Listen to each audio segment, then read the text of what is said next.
We're diving into the taco today, but not just its deliciousness. We're peeling back the layers of a dish so iconic, it's become like a global language, right?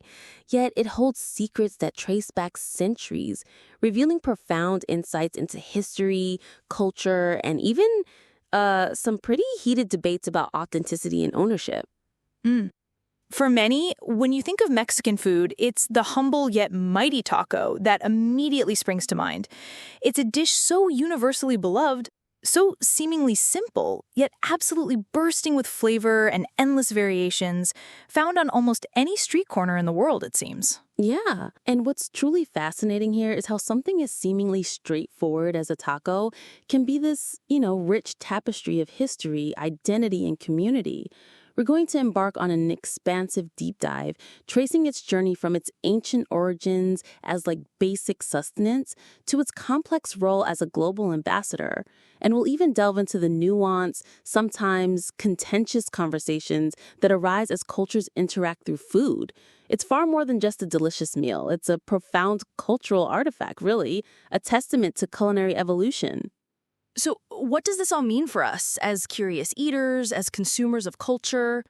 You're about to find out as we explore the expansive and truly incredible world of Mexican cuisine, starting right from its deepest, most surprising roots. Okay, so to truly grasp the essence of the taco, we have to journey back centuries, long before any Spanish ships even reached the Americas.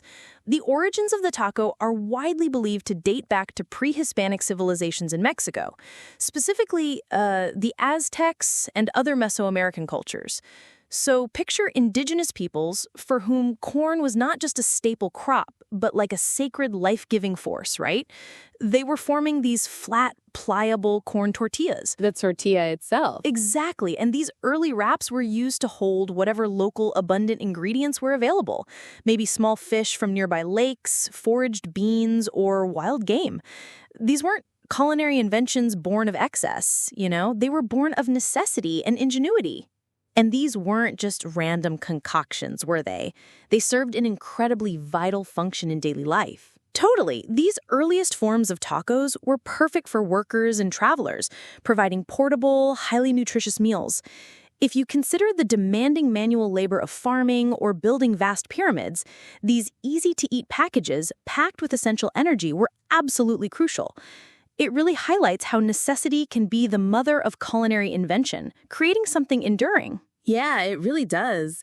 And there's even a potential linguistic connection that speaks to this ancient functionality, isn't there? Something about the name. There is, yeah. Some theories propose that the very word taco itself might stem from the Nahuatl word tlaco, which means half or in the middle.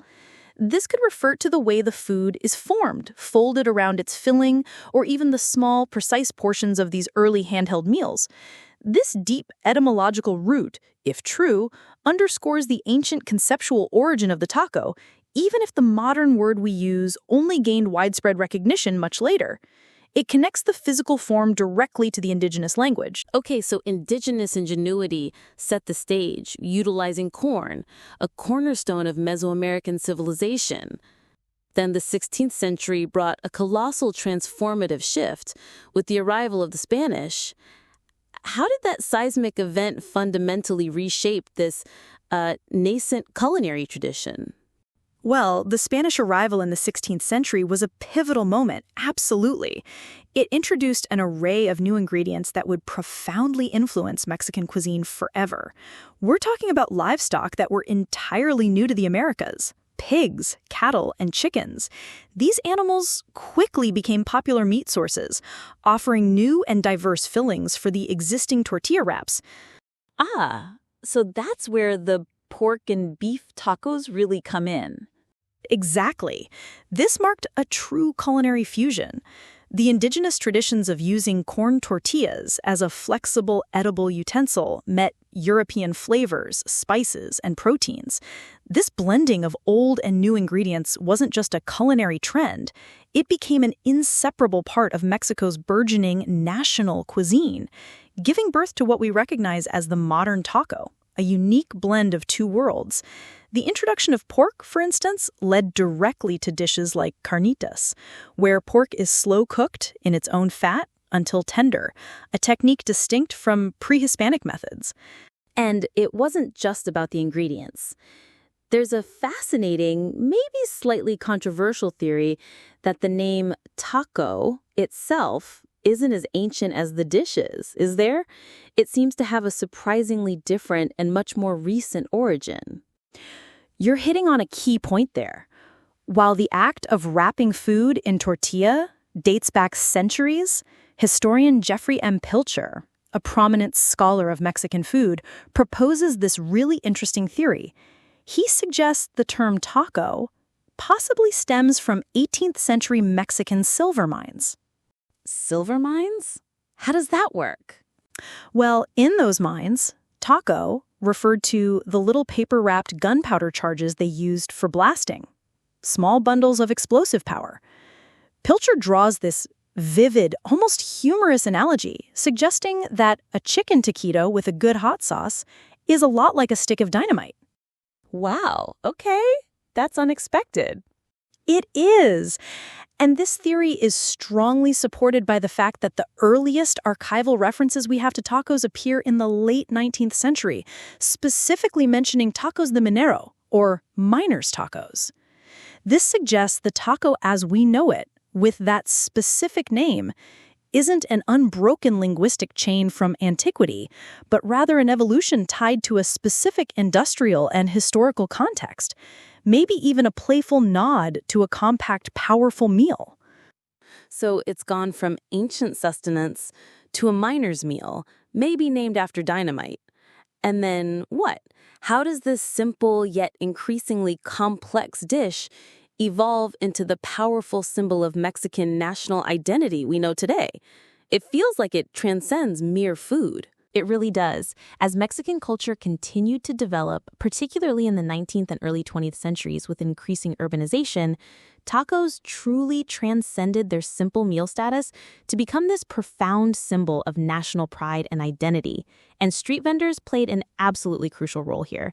As people migrated from rural areas to cities like Mexico City for industrial jobs. Right, looking for work? Exactly. Particularly women who brought their distinct regional cooking skills with them. These entrepreneurs began selling tacos to the burgeoning urban population of workers and travelers. These women, often known as taqueras, were not just feeding the city, they were like weaving the culinary fabric of a new national identity.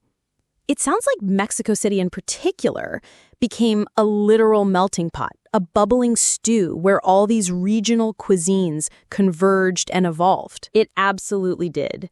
Each region, each state had slightly different ingredients, cooking techniques, preferred fillings for their tortillas. Mexico City became this cosmopolitan hub where all these diverse taco variations, from tacos al pastor to suadero, became readily available to the masses. This constant evolution, driven by competition and innovation among street vendors, each adding their unique regional ingredients and techniques, solidified tacos as an integral, dynamic part of Mexican street food culture.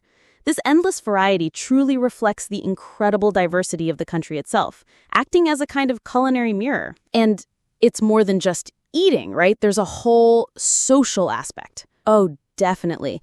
Beyond just a meal, tacos became a communal, social experience, a reflection of Mexican hospitality and the profound importance of community. Sharing tacos, whether at a bustling street cart after a night out or during a family gathering, fosters connection, breaks down social barriers, and creates a powerful sense of belonging. It's a collective experience that binds people. Okay, so diving into Mexico City's street food scene, it's often described as an adventure for the senses.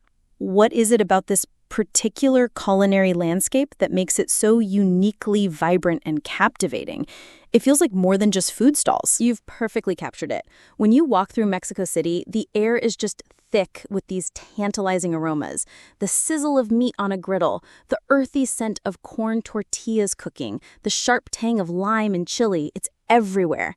You see these street vendors, often operating from humble but impeccably clean carts or temporary stalls, serving up dishes that have been perfected over generations.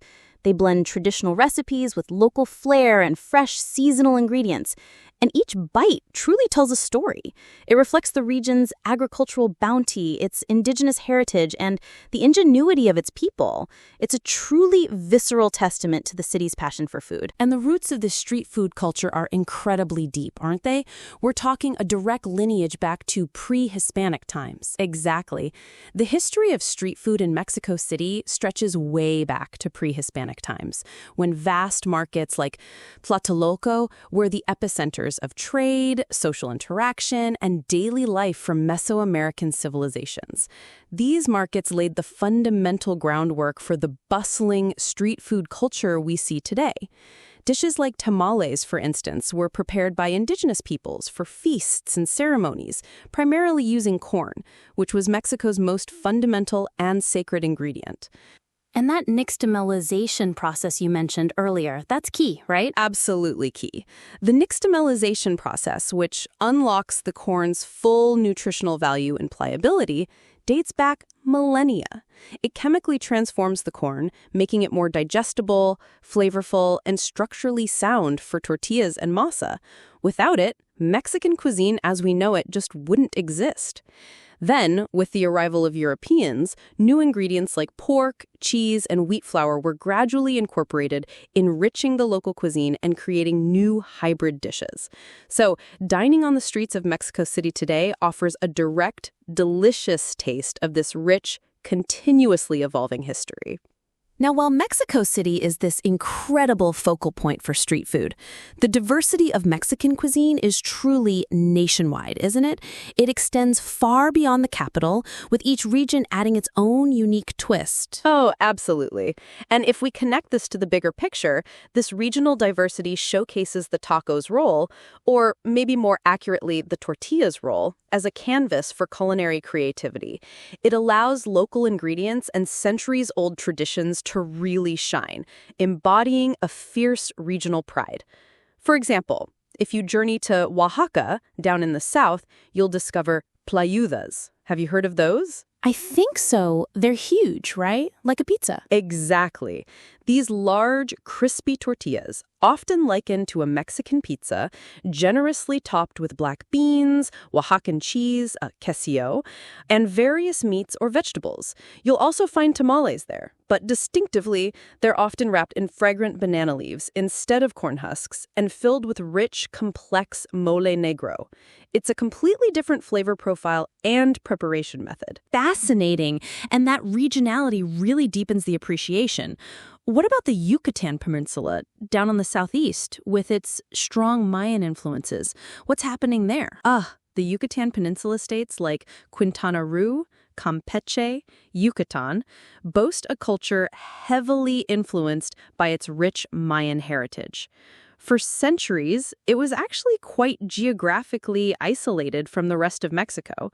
This allowed its unique culinary identity to flourish, with distinct ingredients and cooking methods. Here, the fiery habanero pepper is a local staple, and ingredients like pumpkin seeds, chaya, a leafy green, exotic pepper, and black beans are incredibly important. So what are the standout dishes? You'll find iconic dishes like cochinita pibil, that's slow-roasted pork marinated in achiote, which is this vibrant red paste made from annatto seeds, giving it an earthy flavor and characteristic hue, and sour orange. Then it's wrapped in banana leaves and traditionally cooked in an underground pit. Wow, underground pit cooking. That's serious tradition. It is. There's also pan de cazón, literally shark bread, which is a layered dish of tortillas, shark meat, and tomato sauce, and the refreshing sopa de lima, a tangy, lime-based chicken soup. Even Lebanese kibbeh, or kibi, has become a staple street food there, showcasing this unique blend of Caribbean, Middle Eastern, and Mayan influences. So pork and turkey are king there, but what about the north? I hear beef rules up there, and the tortillas are different too. That's right. In the vast northern states like Sinaloa and Sonora, cow meat truly is king. Their main dish is carne asada, grilled beef, often prepared over mesquite charcoal, kind of like a classic American barbecue or an Argentinian asado. And unlike the corn tortilla dominance in the center and south, they predominantly eat large, pliable flour tortillas. they can get quite expansive. Flour tortillas. Interesting. What else is big up north? You'll also find beef birria and barbacoa there, unlike the goat or mutton used in other parts of Mexico. Cabeza, or slow-cooked beef head meat, is another popular barbacoa-like dish, often served in tacos. For seafood, the northwest coast is renowned for its incredible bounty, including aguachile, a vibrant dish of huge blue shrimp, scallops, and blood clams, cured in lime juice with chili. Often enjoyed with beer and lively banda music on a Saturday, just like a party. Kind of is. And if you venture to Baja California, especially around Rosarito, you absolutely must try the legendary Rosarito-style lobster, typically fried and served with beans, rice, and those big flour tortillas, a true coastal delicacy. They even have a unique Mexicanized sushi scene in cities like Culiacan, where soy sauce is treated with jalapeno and lime, and rolls are stuffed with avocado and drizzled with chipotle sauces, or even include carne asada. It's a bold fusion. Carne asada sushi. Okay, that's wild. What about the vibrant Gulf coasts like Veracruz? What defines its cuisine? Veracruz is often celebrated for having one of Mexico's most diverse cuisines, a direct result of its history as a major port city. It boasts significant Caribbean, Spanish, and African influences, which have beautifully intertwined with indigenous traditions. Soups and seafood dishes are particularly popular there. You'll find arroz a la tumbada, a hearty seafood rice stew that's almost like a paella, pescado a la veracruzana, a whole fish cooked in a tomato sauce with olives, capers, and herbs, and chilpachole de jaiba, a spicy crab soup. Moros y cristianos, a dish of black beans and white rice, also highlights the African and Spanish heritage. It's a flavor profile distinct from the inland regions, rich with maritime history. And central Mexico? Besides Mexico City itself, what are some culinary highlights for the curious traveler? In central Mexico, you'll find regional specialties deeply rooted in pre-Hispanic techniques. For instance, barbacoa tacos, where meat, often lamb or beef, is slowly cooked for many hours in an horno, or pit dug in the ground, traditionally wrapped in maguey leaves. This imparts a unique, smoky, earthy flavor. Pit cooking again. That sounds incredible. It really is. In Hidalgo specifically, you might encounter blue corn tlacoyos filled with chicharrón or fried pork skin, a visually striking and delicious variation. And in Jalisco, the birria, that deeply flavored, slow-cooked goat or sheep dish, stewed with chiles, garlic, and aromatic spices, is absolutely iconic, often served as a rich, savory broth with tender meat. This incredible tapestry of regional dishes truly underscores how Mexican cuisine is a universe unto itself. All right, let's bring it back to Mexico City specifically. If you were hitting the streets there, what are the absolute must-try street foods? The ones that really capture the essence of the city's culinary soul? The non-negotiables for a first-timer. Okay, yeah. There are 8 that immediately come to mind. Each offers a distinct flavor and an immersive experience that reflects the city's vibrant culinary heritage. You simply can't leave without trying them. Number 1, tamales. These are truly foundational, aren't they? Absolutely. Tamales are quintessential to Mexico's culinary heritage. Dating back millennia, these steamed corn dough parcels come in countless flavors. Savory options like pork or chicken with rich green or red salsa, or delightful sweet versions with pineapple, raisins, or chocolate. The masa, the dough, is made from that nixtamalized corn we talked about, the ancient process that makes it all work. Right. Unlocks the nutrients and makes it pliable. Exactly. In Mexico City, you'll find them everywhere, especially in the mornings, often paired with atole, that warm, thick, masa-based drink. For an authentic experience, Tamales Doña Emi in Coyoacán is highly recommended. They've perfected the art and offer vegan, vegetarian, and even gluten-free options. Prices are usually like 15 to 30 Mexican pesos each. Good tip. And remember, in Oaxaca, they might be in banana leaves with mole. Okay, number 2, the undeniable king. Tacos. Tacos, yeah, without a doubt, the absolute heart and soul of Mexican street food. The variety in Mexico City is truly endless, like a universe unto itself. You have the famous tacos al pastor, with succulent spit-grilled pork marinated in achiote and pineapple, thinly shaved right onto a tortilla. Or for the more adventurous, maybe tacos de chapulines, crispy, seasoned grasshoppers. Grasshoppers. Okay, maybe I'll work up to that one. Well, preparation methods vary immensely. Slow-cooked to tender meats like suadero, confit beef, and carnitas, to quick griddled options like longaniza, a sausage. You have to check out El Vilcito in the Nervarte neighborhood. It remarkably transforms from an auto repair shop by day to a legendary Taco El Pastor stand by night. It's iconic. Auto shop to taco stand. That's amazing. It is. Tacos generally cost between 10 to 25 Mexican pesos each. Super accessible. Many vendors offer vegetarian fillings, and corn tortillas are naturally gluten-free. When eating, it's customary to stand at the counter, load up on limes, cilantro, onions from the condiment bar, and just be very careful with the salsas. Their heat varies wildly. Noted, be careful with the salsa. What's next on our essential list? Next up are tortas, Mexico City's hearty and satisfying answer to the sandwich. These substantial creations are typically filled with a generous variety of meats like carnitas, milanesa, breaded cutlets, or chorizo, along with avocado, creamy refried beans, and pickled jalapenos. These substantial creations are typically filled with a generous variety of meats like carnitas, milanesa, breaded cutlets, or chorizo, along with avocado, creamy refried beans, and pickled jalapenos. These substantial creations are typically filled with a generous variety of meats like carnitas, milanesa, breaded cutlets, or chorizo, along with avocado, creamy refried beans, and pickled jalapenos. For an unforgettable torta, seek out Tortas a Fuego Lento in La Condesa, Medellín. Prices are usually between 30 to 60 MXN. Great value. Vegetarian options readily available too. And fun fact, in Puebla, they call them semitas. Different bread, different local ingredients like papalo. Semitas. Yeah, interesting regional difference again. Okay, next up, a personal favorite of mine, quesadillas.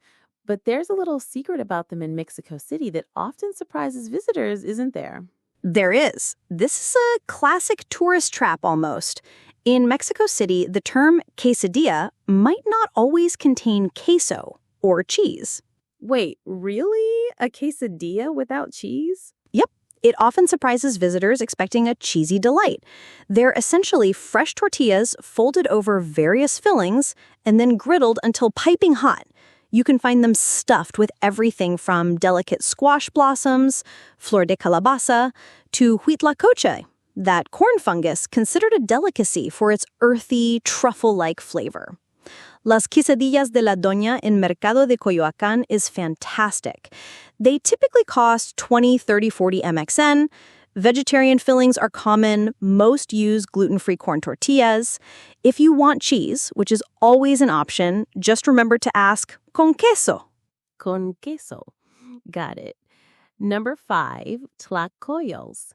These are visually distinct and feel very ancient. Indeed. Tlacoyos are thick, oval-shaped corn tortillas, often made with blue corn, giving them this beautiful indigo hue. They are typically stuffed before being griddled, usually with savory fillings like refried beans, fresh cheese, or fava beans. Once crispy outside, they're topped with fresh nopales, cactus paddles, crumbled cheese, and salsa. This traditional dish has been part of Mexico City's food scene for centuries, a direct link to pre-Hispanic practices. El Paraíso de los Tlacoyos in the bustling La Merced market offers incredibly authentic versions, typically 20-35 MXN, naturally vegetarian and gluten-free. Blue corn stuffed before griddling. Very cool. And for something a bit sweeter, especially if you hear that distinctive whistle late in the evening. Camotes. Aha, yes. Camotes or roasted sweet potatoes. A deeply nostalgic and popular street food, particularly as the evening chill sets in. They're traditionally roasted over an open flame in a portable cart, giving them a unique smoky flavor that complements their natural sweetness, often drizzled with condensed milk and cinnamon.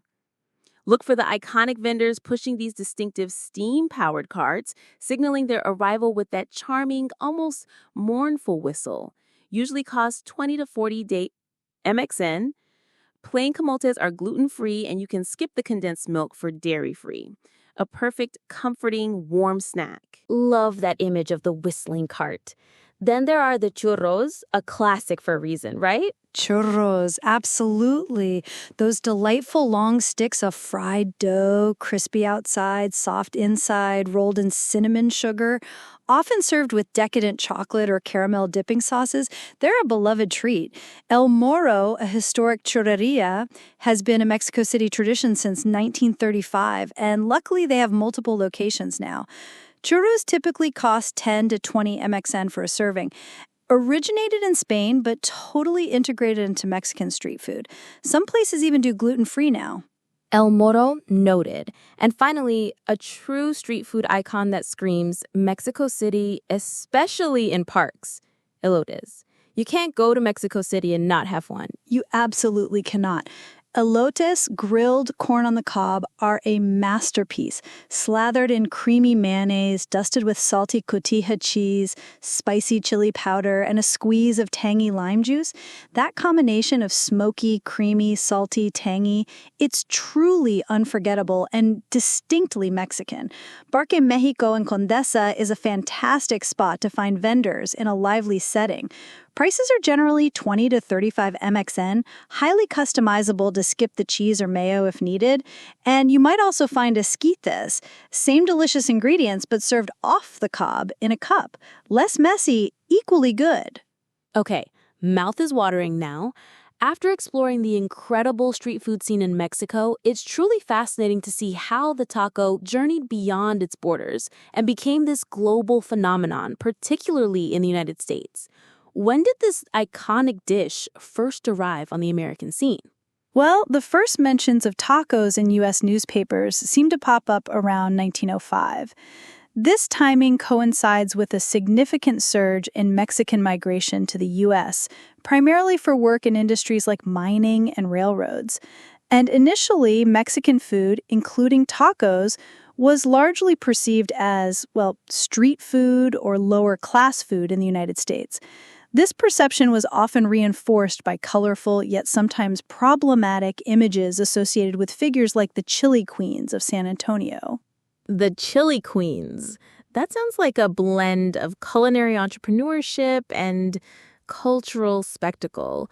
What was their image like to the American public back then? They were quite a phenomenon, yeah, a blend of culinary skill and exotic allure. These San Antonio street vendors started selling food during local festivals, and by the 1880s, with tourists arriving by railroad, their nightly outdoor markets became a major attraction. Apparently, tourists flocked to San Antonio for two main things: the Alamo and the Chili Queens. Mexico at the time was often portrayed as dangerous, kind of wild. Right, that stereotype. Yeah. And the Chili Queens offered a way for curious Americans to sort of sample that danger. The food was described as biting like a serpent without the actual risk. There was also this prevalent and unfortunately problematic sexualized image associated with these women who were often perceived as available. This exoticized, sometimes dangerous, but ultimately appealing image of Mexican food unfortunately persisted for a long time in the American consciousness. It's complicated. So how did the taco move from this exotic street food perception, often tied to a specific class, to becoming a truly mainstream American staple, found in suburban kitchens and fast food chains everywhere? The shift really gained momentum in the post-World War II era. Children of Mexican migrants who had come earlier were starting to achieve greater economic advancement, gain civil rights, their incomes were rising. And while they were eating more diverse foods, they remained deeply connected to their Mexican heritage. This era saw Mexican Americans adapting traditional Mexican food to the ingredients and industrial processes readily available through the burgeoning U.S. food processing industry. So adapting to American ingredients. Exactly. Think about it. Inexpensive hamburger meat started replacing traditional offal, and common American ingredients like mild cheddar cheese, crisp iceberg lettuce, and diced tomatoes became standard taco toppings. This was an organic adaptation driven by accessibility and preference within the Mexican-American community itself. And this is precisely where figures like Glenn Bell and the rise of Taco Bell come into the picture, profoundly changing the taco landscape for a mass audience, right? Indeed. Glenn Bell is often mistakenly credited with inventing the taco, but that's a significant misnomer. He frankly borrowed or, observed and adapted pretty much everything about the taco from his Mexican neighbors, notably the Mitla Cafe in San Bernardino. His true innovation wasn't the taco itself, but applying a quintessentially U.S. business model, franchising and industrialization. What's fascinating is that if you map out where these early taco shops were located, you find very few in large, established Mexican neighborhoods like East LA. This suggests the term taco in a restaurant name was, initially at least, a marketing strategy explicitly designed to sell Mexican-style food to non-Mexicans. Allowing them to sample the cuisine without feeling the need to venture into Mexican communities. Exactly. It was about making it accessible, maybe even sanitized for a wider, non-Mexican-American audience. And the hard shell taco was absolutely crucial to that mass commercialization, wasn't it? That preformed shell. Absolutely crucial. The hard shell taco, that corn tortilla pre-fried into the U-shape, was the technological breakthrough that made fast food tacos possible on a grand scale. Glenn Bell often claimed he invented it in the 1950s, saying it let him pre-make shells and serve food faster than traditional vendors cooking tortillas to order. However, U.S. Patent Office records reveal that the original patents for machinery to make taco shells were awarded in the 1940s to Mexican restaurateurs. Specifically, it seems connected to the Frito-Lay company, who likely bought a patent from a Mexican restaurateur. So Mexican cooks had already figured this out way before Bell. Seems so. Yeah, at least a decade before Bell leveraged it for mass commercialization. The hard shell allowed for industrial mass production and distribution because, unlike fresh corn tortillas, which spoil quickly, pre-fried shells could be packaged and stored for much longer, ideal for a burgeoning U.S. food processing industry. It fundamentally changed the economics of the taco. It's incredible how a seemingly simple modification, like frying a tortilla into a shell, can have such a huge impact. Now, let's turn to Taco Tuesday. It's become a phenomenon, almost a cultural institution. Where did that even come from? Taco Tuesday actually started fairly recently, relatively speaking, in the 1980s, primarily in Mexican restaurants in cities like San Diego and Los Angeles. The idea was incredibly simple: offer heavily discounted tacos on Tuesdays to attract customers during what was traditionally a slower day of the week for restaurant traffic. It was just a promotion, just a way to fill seats on a Tuesday? Pretty much, but this promotional strategy proved to be a resounding success, and the concept quickly took root and spread like wildfire. And it really evolved beyond just a restaurant deal, didn't it? It seemed to tap into something deeper, become more social. It did. Over time, Taco Tuesday transformed from a mere marketing promotion into this vibrant social and community tradition. People started explicitly planning to gather on Tuesdays to eat tacos, drink, socialize. Bars and restaurants across the country, not just Mexican places, began hosting dedicated Taco Tuesday nights with special deals, attracting everyone from college students to families, professionals after work. It truly became a cultural touchstone, a collective ritual. I've even heard of schools and other institutions adopting Taco Tuesday. How has that played out? Has it been uniformly positive? It has gained immense popularity in schools and workplaces. Schools in particular started offering special taco menus, often encouraged as a way to provide an affordable, popular meal and, ideally, maybe educate students a bit about Mexican culture. However, it hasn't been without its controversies. Some schools faced criticism for offering tacos to students from diverse backgrounds without fully understanding or respecting traditional foodways, nutritional needs, or the cultural significance. It highlights that tension between accessibility and authenticity. Ah, the classic cultural appropriation versus cultural celebration debate. It seems to embody that very tension. It's a prime example, a microcosm for this ongoing, often passionate discussion. Critics argue that the widespread commercialization of Mexican culture for profit, particularly through discounted offerings like Taco Tuesday, can be seen as cultural appropriation. They contend that it often happens without fully understanding or respecting the deep traditions, historical context, and cultural values behind the food. It's perceived by some as profiting from a culture without truly honoring its origins or acknowledging the heritage. But I imagine there's a compelling counter-argument, right? A different side to that coin, especially for those who see it as a positive gateway. There is, absolutely. Others argue that Taco Tuesday is, in fact, a form of cultural celebration and exchange. They contend that it's an invaluable opportunity for a broader mainstream audience to discover and savor Mexican dishes, often sparking curiosity and leading people to explore more authentic Mexican cuisine. From this perspective, it actually promotes Mexican culture by making it accessible and enjoyable. Despite these controversies, Taco Tuesday is now deeply ingrained as an American tradition, celebrated everywhere. It's even gone global, Canada, Australia, and become huge on social media with #Taco Tuesday. A fascinating case study.